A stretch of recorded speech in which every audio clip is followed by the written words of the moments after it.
Awesome. All right.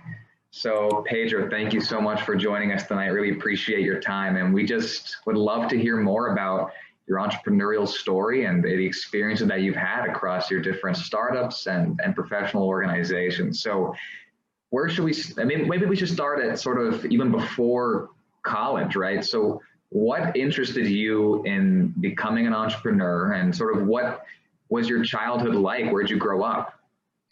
Thank you, Julian. And thank you to everyone here. I see that we have friends from New York City, Charlottesville. I actually lived in Short Pump for a short period of my life. So good memories from the mall and playing tennis at the middle school of Short Pump on Pouncy Track, if I'm not mistaken. But anyway, yeah, so born and raised in Peru. The defining moment in my career was really interning at different gigs. So when I was 16, I interned at a convenience store. Then I worked as a car mechanic intern at a car shop. And that really helped me value work. And my mom would always say no importa el título, you don't need a title to be a leader, and just value from what you learn from working, right? And so for me, as a 16-year-old working in the summers of Peru as a high schooler, really shaped me to be super energetic and pilas, as we say in Spanish, and learning how to work in teamwork environments. Great, awesome. So how was your transition like to the University of California, Berkeley? Very different. I came here when I was 18 to the Bay Area. I didn't really know pretty much anyone. I don't have no direct family in San Francisco, and Berkeley was very generous. They gave me a merit-based scholarship, and through my donor, I got to know people like at Adobe and other tech companies. Awesome. And I know, Pedro, I know we have a slideshow to use. So do you want to perhaps show your screen for these pictures? Yeah, of course. Definitely helps to add to the journey. I think you guys will love looking at these different images that Pedro has. He has some amazing stories to tell throughout, so I'm excited for everyone to hear them. Yeah, and Eli, thank you for wearing the sweater. I love it. So, guys, I'm sorry. By the way, my older sister is University of Richmond Robbins School of Business alumna. So we love Richmond. Awesome. Thanks for all the support.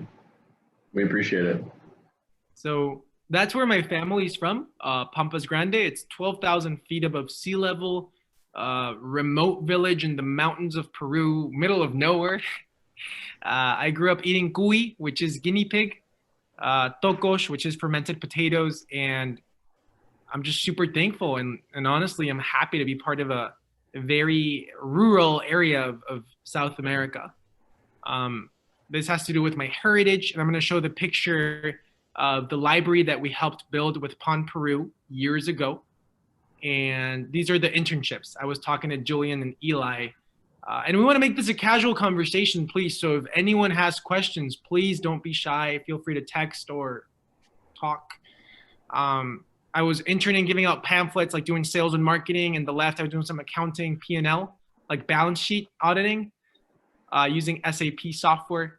And then here, I was just learning how to fix engines. Do we have any mechanics in the house? Oh, there you go. There you go. Cool. So yeah, Julian, I'm happy to talk about other experiences in Berkeley, or I'm here for you. Yeah, so I know that at Berkeley, you're academically, you weren't the greatest student, but somehow you were able to achieve the honor of being Entrepreneur of the Year. So tell me about that correlation there and what was going on during your college process. Thank you, Julian. Yeah, so I think my first story in Berkeley was how I met my first angel investor, and his name is Frank. I was in a school cafeteria just eating my Caesar salad like I always do, without dressing, by the way. And I see this 80-year-old man in the freshman hall. And by the way, Richmond has an amazing cafeteria. It's so good food. Whenever I go to Richmond, it's delicious. So, and if you can treat me, that would be even better. I'm happy. But anyway, so I go to the freshman hall at Berkeley, and I see this man, and my mom would always tell me to surround myself with the best. So I sit next to him and I shake my hand, And I'm like, hey, can I sit next to you? And then he's like, okay. And I asked him, why are you here? And he said, wait, my board meeting got canceled. And I was like, what board? He's like, well, I'm a trustee at the university. And I was like, okay, that's pretty important. And so I share with him a story of Peru. And then I see that he has a Uruguayan flag and an American flag. And I told him that I'm from Peru. And he's like, oh, I've been to Peru. I was the ambassador to Uruguay. And so we clicked. We started talking in Spanish from English in like a 2-minute conversation. He gave me his business card. And every month I would send him newsletters. And when I started my first tech startup at the age of 19, he was the first person to write a check for me. That's pretty impressive. I mean, meeting the president of Jefferies just in your school cafeterias doesn't really happen to many people. So tell me about how you achieved the Entrepreneur of the Year award at the university. Yeah, good question. I have it somewhere here, but yeah, I can talk about it. So essentially, there were many competitions in my university. We also have an accelerator called Skydeck, and I think more than 200 startups apply and only about 10 get accepted. And so I remember not only I was the youngest in the accelerator because they had a lot of PhDs and grad students there, but I really wanted to focus my tech entrepreneurship to giving back, given that my family's from a very low income place. It's like the mountains of Peru. And so we applied for this like sweepstakes, this competition of UC Entrepreneur Campaign.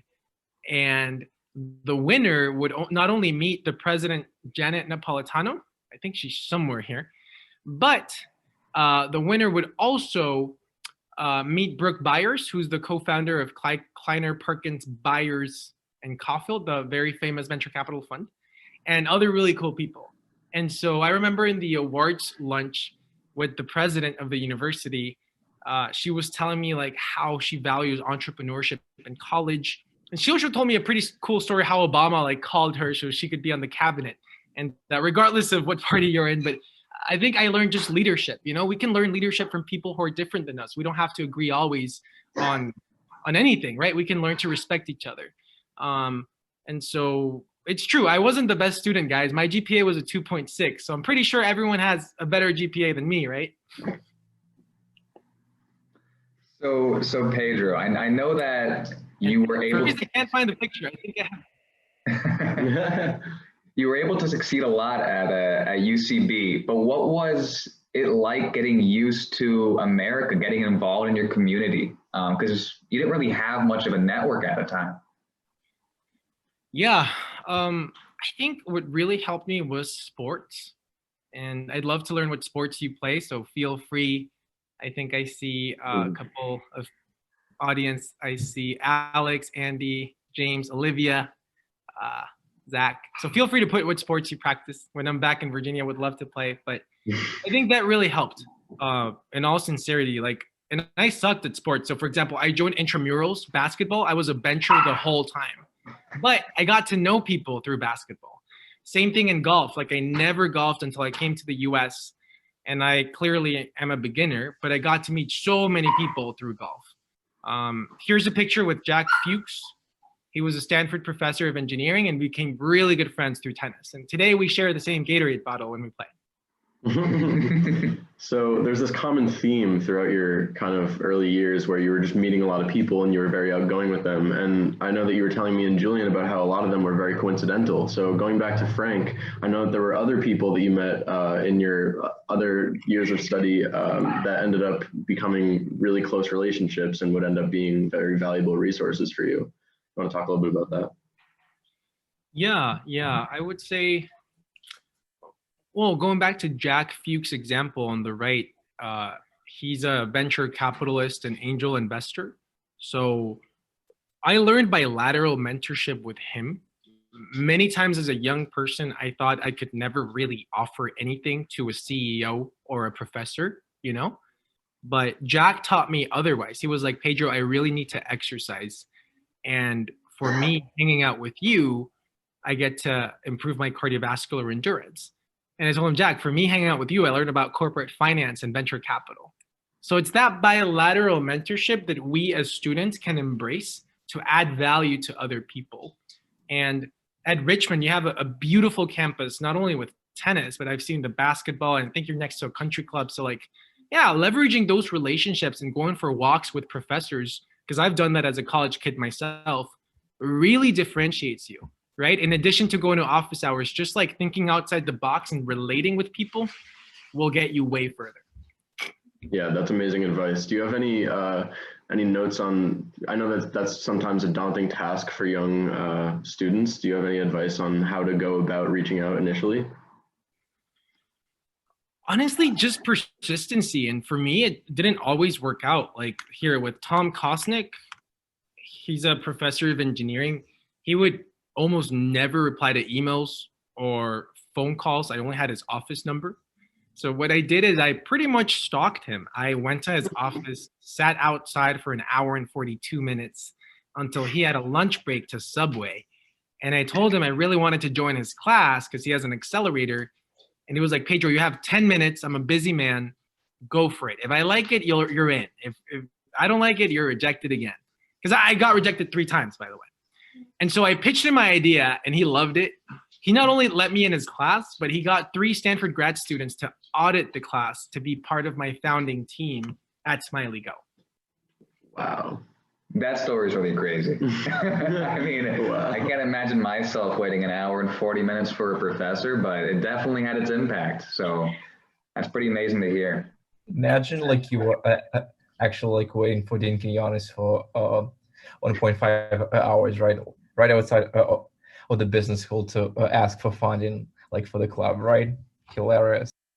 Yeah, I don't know if I can do it. You got to have that persistency, of course. It's the passion. And, you know, Pedro, one story that I heard from you before is, I think it would be great because we have a lot of international students as well. How was it like getting your citizenship for America? Yeah, good question. Well, there are a lot of tests, and I have my U.S. diploma there. There are the English tests, the civics tests. I think there's a history and also biometrics. I didn't get it right the first time, dear friends. So I got rejected in 2016. I was like sad and crying, and I expected to get it because if you're a green card holder, you have to be in the US like 6 months for those of you permanent residents. And so I wanted to go to Peru to see my grandma and my family, right? So getting rejected didn't help me at all. It ruined my plans. But my parents and my sisters really told me, you know, no te rindas, like don't give up. Study harder for the civics, for all these like history and like senators and stuff, and apply next year. And that's what I did. I mean, it wasn't easy at the beginning. I was sad, and it's okay to learn from our failures, but it's not okay to stay there, right? So I picked up my momentum, and then in 2017, I became an American too. Awesome, thank you, Pedro. And Olivia, I heard you have a question, so feel free to ask it.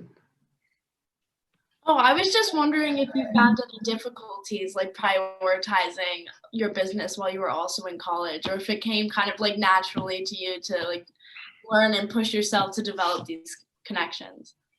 Yeah, Olivia, for sure. Oh, it was hard. I mean, at the beginning it was hard because I felt slightly guilty. This is bad, actually. I felt a little guilty of like, obviously, my family's paying for tuition, and for those of you that are international, right, it's really expensive because there's out of state. But then I made an opportunity cost analysis. I was like, where am I going to learn more? Like running an actual software company or studying an accounting class about making a P&L for a software as a service company, right?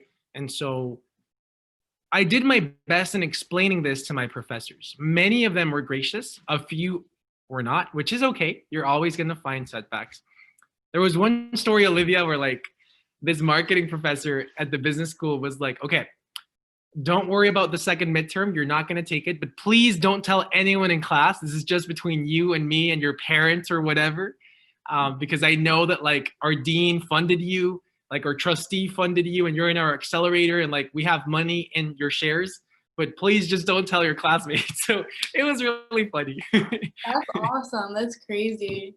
Yeah, I guess I have it on my email. If you guys want, I can share it later. I should have taken a screenshot, but yeah.